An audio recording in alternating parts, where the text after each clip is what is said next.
कुनै पनि दुई अङ्कको संख्याको स्क्वायर कसरी पत्ता लगाउने भनेपछि जस्तो 5 को स्क्वायर 25, 6 को स्क्वायर 36, 10 को स्क्वायर 100 हुन्छ। अब ठुलो संख्याको थाहा हुँदैन, त्यसको लागि जस्तै 30 को स्क्वायर निकाल्नु पर्यो भने 0 को स्क्वायर 0, 3 तिया 9, 3 × 0 × 2 0,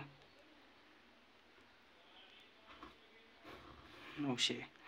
त्यही 36 को निकाल्नु पर्यो भने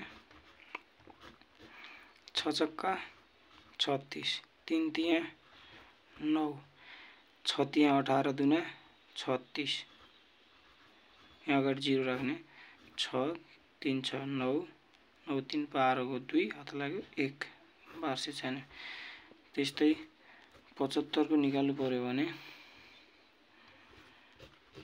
5 5 25, 7 7 49, 7 5 35 दुना 70, अगाडि 0 राख्ने, 5 को 5, 2 को 2, 9 7 16 को 6 हात लाग्यो 1, 4 1 5।